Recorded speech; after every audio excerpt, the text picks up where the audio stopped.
October 1941, Aberdeen Proving Ground, Maryland.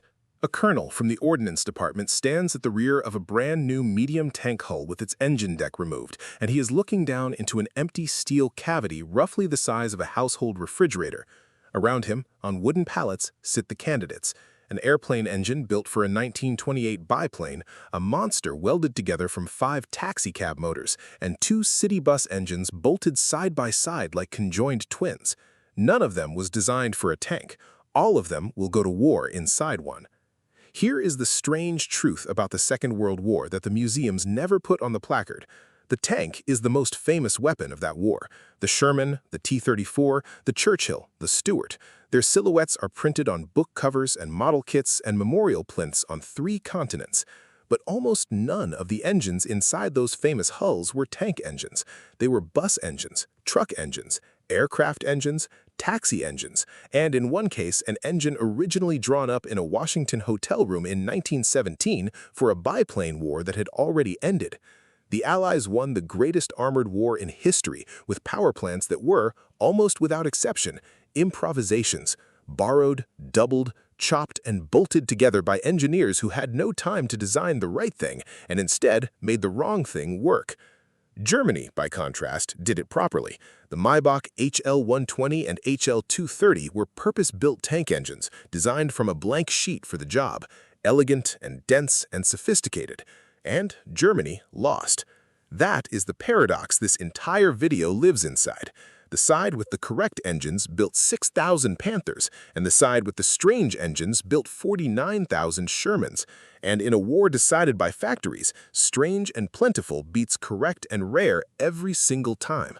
So, today we open 12 engine decks, American, British, and Soviet, and look at 12 power plants that were stranger than they had any right to be, and ask why every one of them worked anyway. Some of these stories we have touched before on this channel. Today we line them all up, side by side, the way the Ordnance Department once did on those wooden pallets at Aberdeen. The first engine is the one that mechanics on 2 continents described in official reports with the word insane. In the summer of 1941, Chrysler was told the Army needed 400 tank horsepower and needed it now. No time to design, tool, and debug a new engine. Chrysler's engineers had never built a military power plant in their lives. What they had, in production that very afternoon, was the 250 cubic inch Flathead 6 that powered Dodges and Plymouths on every road in America. One of them made about 90 horsepower. 90 is not 400. So Chrysler did the arithmetic that only a company drowning in mass production confidence would dare. 5 times 90 is 450. They took 5 complete automobile engines and arranged them in a radial star around a common gear case, 30 cylinders, 5 crankshafts, 5 carburetors, 5 distributors, 5 water pumps, 5 ignition systems, all geared to a single output shaft. The A57 multibank displaced 1,253 cubic inches, weighed close to 5,400 pounds with its accessories, and delivered around 370 net horsepower, an entire used car lot compressed into one engine bay. The hull had to be stretched nearly a foot just to swallow it. The U.S. Army tested it, counted the 30 spark plugs a mechanic would have to reach in a compartment the size of a closet, and refused to send it overseas even for training. And here the story turns, because the British, desperate for any tank that ran, took over 7,000 A57-powered M4A4s through Lend-Lease and discovered, to everyone's genuine astonishment, that the monster was reliable. 5 engines meant redundancy. The beast would limp home with cylinders dead that would have stopped a lesser design cold. British fitters learned to hate servicing it and trust driving it. It was the wrong answer to the horsepower question multiplied by 5 until it became a right one. The second engine is 2 city buses that fought their way into Berlin. When the War Department came to General Motors in 1941, Detroit Diesel had exactly 1 modern engine in production, the 671. Charles Kettering's 2-stroke diesel, designed in the 1930s for transit buses and tugboats. 6 cylinders, 426 cubic inches, a roots blower forcing air into an engine that fired on every revolution and screamed like it was turning twice its actual speed. In military tune, it made 225 horsepower. The tank needed 375 minimum. So GM did not redesign anything. They took two complete 671s, set them side by side, and coupled them through separate clutches to a single output shaft. Two crankshafts, two cooling systems, two of everything. The GM 6046, 850 cubic inches, 5,100 pounds, 375 net horsepower, and 1,000 foot-pounds of torque.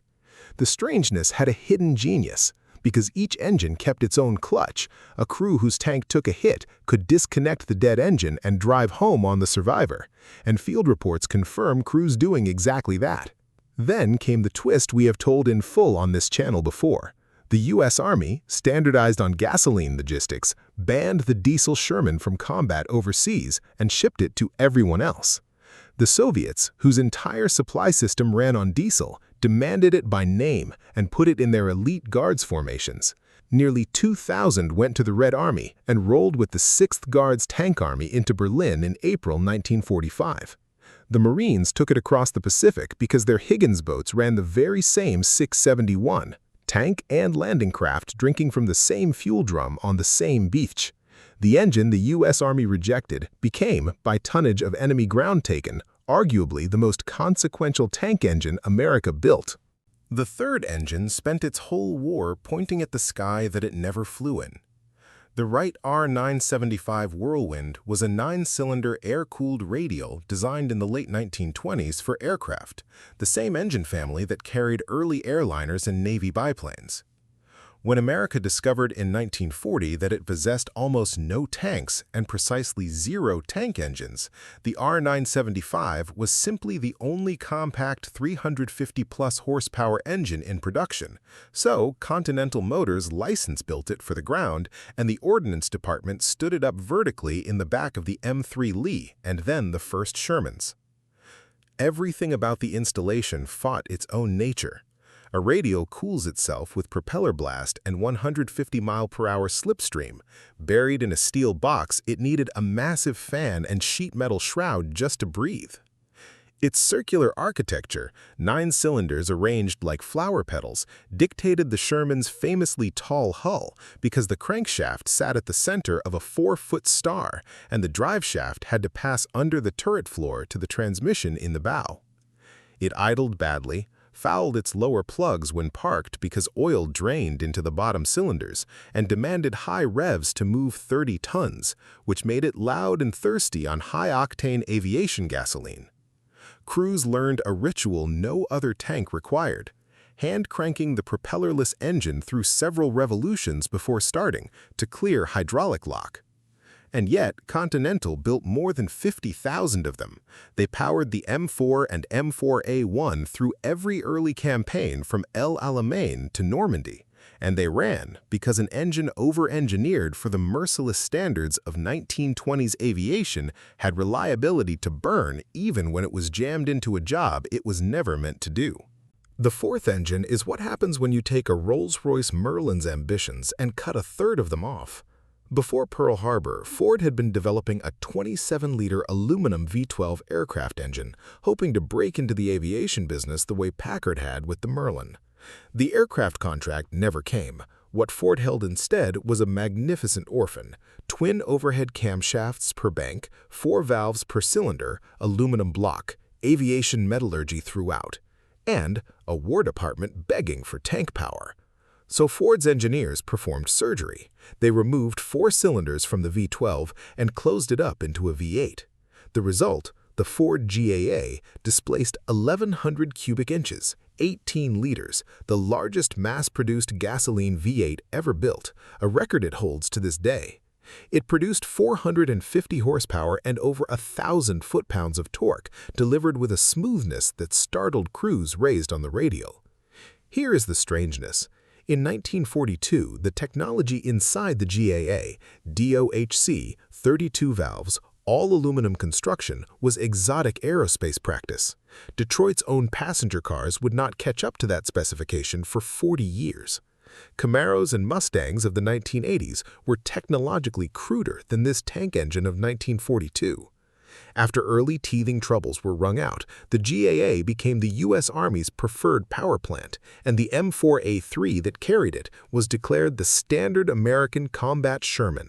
The Easy Eights that fought the Bulge and crossed the Rhine ran Ford power. The A-57 was 5 wrong engines made right by multiplication. The GAA was 1 right engine made possible by amputation, an aircraft heart docked of 4 cylinders that turned out to be the finest tank engine America produced. The 5th engine is the strangest Sherman variant almost nobody has ever seen, an airplane engine converted to burn tractor fuel. Caterpillar took the Wright 1820 Cyclone, the 9-cylinder radial that powered the B-17 Flying Fortress, and rebuilt it as a multi-fuel diesel, the D200A, with new cylinder heads, fuel injection, and a compression ratio no gasoline radial could survive. The logic was seductive: radial compactness, diesel economy, diesel safety, and the ability to digest almost anything liquid and flammable that the supply chain could deliver. Rated around 450 horsepower, it went into the M4A6, riding in the same stretched hull as the Chrysler Multibank because a radial diesel is not a small object. And it worked. Testing showed excellent torque, long range, and the fire resistance that diesel fuel brings. Then, production stopped at exactly 75 tanks. Not because the engine failed, but because by late 1943, the Army had made its decision about fuel logistics. Gasoline everywhere. One fuel, one supply chain. And a boutique, multi-fuel radial diesel, however clever, was a logistical orphan.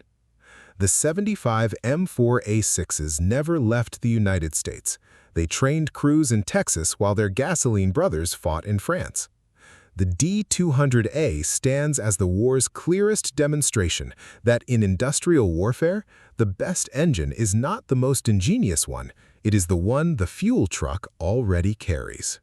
The 6th engine crossed the Libyan desert on the heartbeat of 2 London buses. When Britain designed the Matilda II infantry tank in the late 1930s, the Treasury logic was identical to what GM would discover 3 years later. No budget and no time for a new engine, but the country was full of proven diesels, specifically the AEC 6-cylinder that powered London's double-decker buses.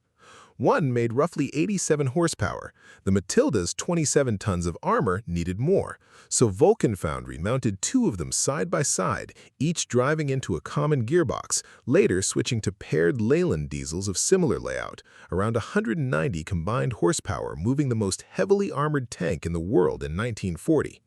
The result was a vehicle with a top speed of 8 miles per hour cross-country, which sounds like a defect until you watch what happened at Arras in May 1940 when Matildas shrugged off German 37mm anti-tank fire so completely that panicked gunners watched their shells bounce, and Rommel personally had to level 88mm flat guns to stop them.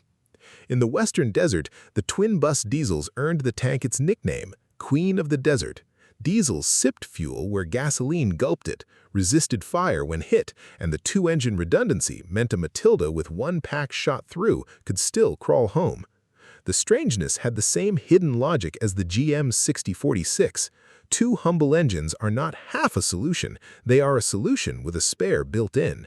The Queen's heart came from Piccadilly, and it never missed a beat where it mattered. The 7th engine was designed from drawing board to running prototype in under a year, and it shows. In 1940, with invasion expected on English beaches, Vauxhall was ordered to produce the Churchill heavy infantry tank at maximum speed, and there was no engine for it.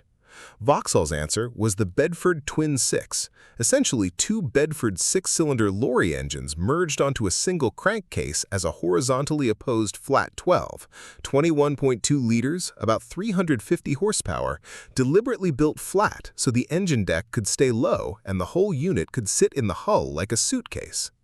The strangeness was in the accessibility obsession. Because Vauxhall knew a rushed engine would break, they engineered it so that carburetors, distributors, and dynamos could be reached and swapped through access panels without pulling the engine. Maintenance as a design requirement, not an afterthought. They were right to plan for failure. Early Churchills broke down so constantly that the tank's reputation nearly died in 1941, and Vauxhall did something almost unheard of.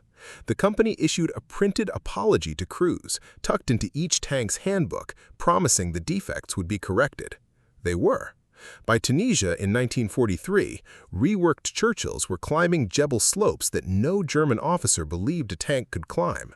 At Longstop Hill, they appeared on gradients the Wehrmacht had classified as tank-proof, and the flat 12 lorry engine, unglamorous and unhurried, hauled them up. The Churchill's engine was never good. It became good in public with a written apology attached, which may make it the most honest engine of the entire war. The 8th engine is a ghost from the First World War that refused to stay buried. In 1917, 2 engineers locked themselves in a Washington hotel room for 5 days and designed the Liberty L-12 aircraft engine. 27 liters, 400 horsepower, the power plant America mass-produced by the tens of thousands for a war that ended before most of them flew. We told that story in our Sparkplug episode. 20 years later, Lord Nuffield's organization in Britain, needing a tank engine quickly and cheaply, reached back and license-built the Liberty, a 1917 aircraft engine for the 1940s battlefield. Detuned to around 340 horsepower for durability, the Nuffield Liberty powered the Crusader cruiser tank across the western desert, where its age showed in the cruelest environment on Earth. Cooling fans driven by fragile shaft drives failed in the heat. Sand ate the water pumps, and Crusader squadrons routinely lost more tanks to breakdown than to Rommel. And yet, Britain kept building it, through the Cavalier and into the Centaur, because a tooled-up, understood, producible old engine beat a perfect engine that did not exist. The Liberty's final act carried a lesson in engine genetics. The Soviet BT fast tanks and early T-34 lineage also traced back through American designs of that same generation, and when Britain finally replaced the Liberty, it did so with the Meteor, a derated Rolls-Royce Merlin, yet another aircraft engine sent to fight on the ground. The strangest thing about the Liberty in WWII is not that it was obsolete. It is that an engine sketched in a hotel room in 1917 was still killing and dying in 1943 on its Second World War in its second country. The 9th engine belongs to the only tank on this list that was too strange to be allowed near the enemy. The Covenanter cruiser tank was designed in 1939 around an obsession with a low silhouette, and to get the hull down, Henry Meadows Ltd. built a horizontally opposed flat 12 gasoline engine, wide, flat, and low like the Bedford Twin 6 taken to its extreme. On paper, elegant. In the hull, catastrophic, because the flat engine was so wide that there was no room left in the engine bay for its own radiators. The designer's solution was to move the cooling radiators to the front of the tank next to the driver and pipe the coolant the entire length of the hull and back. Hot coolant lines ran through the fighting compartment. The crew sat in a vehicle that was, in thermal terms, inside its own cooling system. In the English winter, this was merely uncomfortable. In any theater the tank was actually meant to fight in, it was disqualifying. The Covenanter overheated so incurably that of more than 1,700 built, essentially none ever fired a shot in combat. They trained crews in Britain, and when better tanks arrived, they were scrapped or turned into bridge layers. The Covenanter matters on this list as the control experiment. 11 strange engines on this list worked because their strangeness served production, redundancy, or availability. The Meadows Flat 12 was strange in service of a silhouette, an aesthetic, and it is the one that failed. Strangeness was never the sin. Strangeness without a logistical reason was. The 10th engine comes from the country that had the least and improvised the hardest. In 1942, with its heavy industry evacuated east of the Urals in railway cars and the tank factories of Kharkov and Stalingrad under fire or under Germans, the Soviet Union still needed light tanks by the thousand, and the only engine plants running at full capacity were automobile plants. So, the Gorky Automobile Works, GAZ, a factory built in the 1930s with Ford's direct technical assistance, a piece of Detroit transplanted onto the Volga, took two of its GAZ 202 truck engines, 6 cylinders and about 70 horsepower each, and mounted them in tandem, nose to tail, along the right side of the T-70's hull, coupled into a single 140 horsepower unit. The driver sat beside a spinning driveline. The tank was so small that adding the second engine consumed the space where a second turret crewman should have sat, leaving one man alone to command, load, aim, and fire. It was a brutal compromise, and the Soviets knew it. But 8,200 T-70s came off the lines in 2 years, second in Soviet production only to the T-34 itself, because truck engines existed and tank engines did not. And there is an American thread stitched straight through this story. The plant was Ford-built, the production philosophy was Ford's, and the engine's ancestry traced back to American truck designs licensed in the 30s. When a T-70 Scout tank probed German lines at Kursk, it did so on the doubled heartbeat of Detroit's methods, transplanted, translated, and multiplied under conditions Detroit never imagined. The 11th engine is the only tank power plant in history that came with a luxury car's automatic transmission twice. By late 1941, the Continental radio that powered the M3 Stewart light tank was needed desperately for aircraft, and Ordnance asked Detroit the now familiar question, "What do you have today in production?" Cadillac raised its hand with the 346 cubic inch flathead V8 from its Series 75 limousines, and crucially, with the Hydromatic, the world's first mass-produced fully automatic transmission introduced on 1940 Oldsmobiles. Cadillac's proposal, 2 complete limousine drivetrains, engines and automatic gearboxes both, installed side by side, synchronized into a single transfer case. The Army was skeptical enough that Cadillac staged one of the great sales demonstrations of the war. They took a converted M3 and drove it 500 miles from Detroit to the Army's Proving Ground without a breakdown, then handed the Army the keys.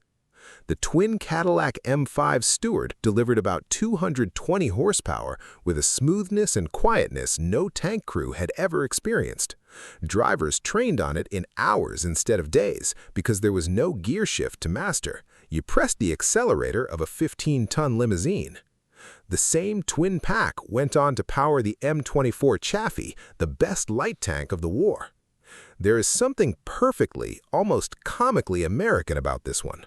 While German engineers machined the exquisite semi-automatic Olvar gearbox for the Tiger, a transmission so complex that field workshops could barely touch it, American light tanks went to war on the running gear of luxury sedans, shifting themselves, and their crew's grandchildren would recognize the driving experience instantly. It was the future of every car on Earth, tested first under armor. The 12th and final engine brings the list full circle because it is an aircraft engine that finally got to fly. The M22 Locust was America's airborne tank, 7.5 tons, designed to be carried inside gliders and cargo aircraft and delivered onto a battlefield from the sky. Weight was the tyrant the entire design, and the only engine light enough was, fittingly, an airplane's, the Lycoming O-435, a horizontally opposed 6-cylinder of the family that powered light aircraft and would later power half the Cessnas and Pipers in general aviation, adapted for tank duty as the O-435T, about 162 horsepower in a package light enough to matter. So the Sherman story ran in reverse here. Instead of grounding an aircraft engine in a steel box, America built a steel box light enough to keep the aircraft near its natural element. British airborne forces carried Locusts into action across the Rhine in March 1945, slung inside Hamilcar gliders, the only time in the war that tanks with aircraft hearts arrived on the battlefield by air. And that closes the circle on all 12. Line them up on the pallets again. 5 taxi engines in a star, 2 buses bolted together, a biplane radial standing on its tail, an amputated aircraft V-12, a bomber engine converted to diesel, 2 London buses, 2 lorry engines fused flat, a ghost from 1917, a flat 12 that cooked its own crew, 2 Soviet trucks in tandem, 2 Cadillac limousines, and a Piper Cub's cousin under armor. 12 engines, and not one of them designed for a tank.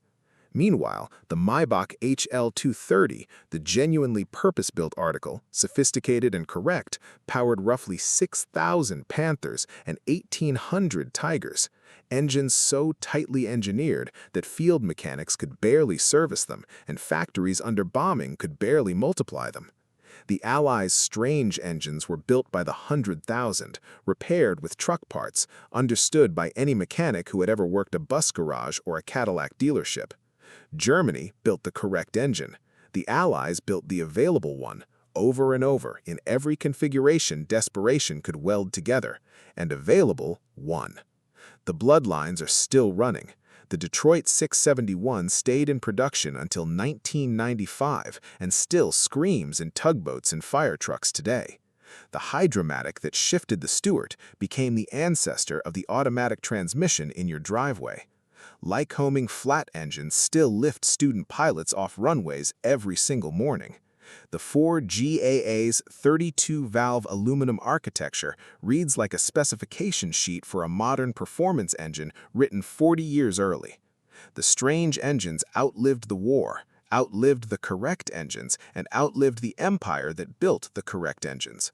Because in the end, the Second World War taught one mechanical truth that no elegance can repeal. The perfect engine you cannot build loses to the strange engine you already have. 5 of them, if necessary, bolted together in a circle.